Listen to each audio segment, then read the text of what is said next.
We might play some games tonight. Do you still want to play? Yeah, we'll play games tonight, man. So if you've seen my first video, or I guess just read the title of this one, then you'll know that there's been some pretty big horror releases that I've missed this year. But before we get into it, please make sure to go back and watch the first one once we're done here, if you haven't already, and feel free to use the timestamps, or, you know, you could watch the whole video. I would not mind that at all. Speak No Evil is an American remake of the 2022 film with the same name. And yeah, they wasted literally no time remaking it.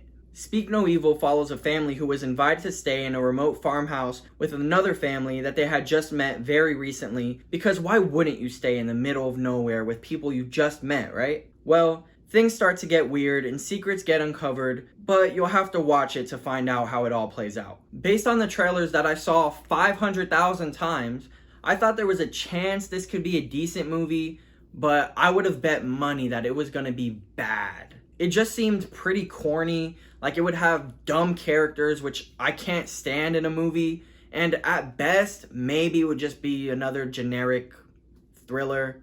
So it's safe to say I wasn't expecting much. Luckily though, it ended up being pretty good. This director has done other good things like Eden Lake and Woman in Black, so I guess I shouldn't be too surprised. And I'm gonna be honest, I haven't watched either of those movies, but I have heard good things, and I do plan on watching them, eventually. All the actors did a good job, especially Mackenzie Davis and James McAvoy, who I've literally never seen give a bad performance. I mentioned earlier that based on the trailers, I thought the characters would be pretty dumb, and that's because in a lot of movies like this, it's kind of required that the characters are dumb, otherwise they wouldn't make the decisions that put them in these situations. But shockingly, in this one, they only made a few dumb decisions. You could say that they made more, but I think with the other ones, they did a good job of explaining why they might have made those decisions. And I mean, that's a lot more than most of these movies do.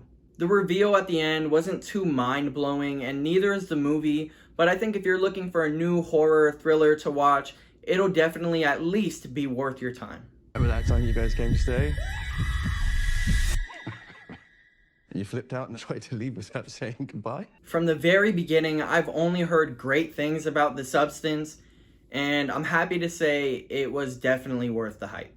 This film has it all. Amazing performances, masterful directing, a great original story. It combines a drama about a middle-aged woman who wishes to be young again because of how her industry treats and disposes of her, with some weird-ass body horror stuff, and I loved it. Demi Moore and Margaret Qualley are excellent here as the two main leads. Many people think she'll get nominated for an Oscar, and I'd love to see it because horror films need more recognition when it comes to award season. The director did an amazing job here, and I love some of the choices that she made. And I haven't seen her other film, Revenge, but it's been on my list for years, so I'm hoping that I could get to it soon. The film is shot beautifully, and I love the way that they use sound in the movie. And you could say that it was a bit over the top, but I think that was kind of the point, to help that uneasiness set into the viewer or whatever. I think it did a good job. It stops. I love body horror and seeing all the weird ass shit that people could think of doing with the human body. But the thing that grossed me out the most in this movie had nothing to do with body horror. It was in the beginning, when the guy drops a freaking gallon of ketchup on the star, and then he's trying to wipe it, but he's just smearing it everywhere. Then he tries wiping it with his shoe. Oh my god. As an avid ketchup hater, all I gotta say is that shit was gross. Also, I know this isn't the point of the movie at all, but just follow the rules. Movies like this and Gremlins, there's a strict set of rules. Nobody ever wants to follow them, and then things go wrong. People die. Shit goes down. Whatever. Just follow the rules.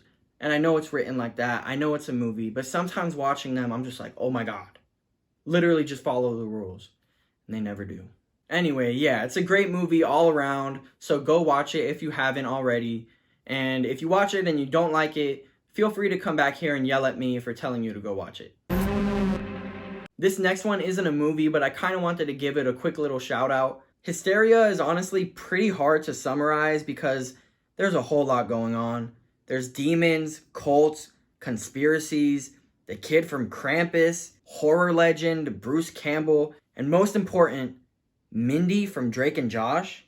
Yeah, it's a pretty good show with a likable cast and some cool ideas, so I just wanted to give it a shout out because Not very many people are talking about it. I haven't seen much stuff on it, and I doubt many people are watching it, so I kind of want to help get it some more love because it's definitely worth watching. Peacock also had another horror series that they dropped this past October, Teacup, which I haven't watched yet, but James Wan is a producer, and I heard it's pretty good, so check that one out too if you have some time. For It's What's Inside, a group of friends reunite to party before one of them gets married. When the final guest arrives with a mysterious suitcase, the party takes a dark turn. That's all I really want to say about the plot, because I feel like if you don't know much more than that, it might help you enjoy the movie just a little bit more, so go do that. But yeah, the movie had a really interesting premise, and it did a great job keeping you engaged throughout with a nice twist at the end. This is writer-director Greg Jardin's first feature film, and I thought he did great. He brought a lot of style and personality to it, which is always nice to see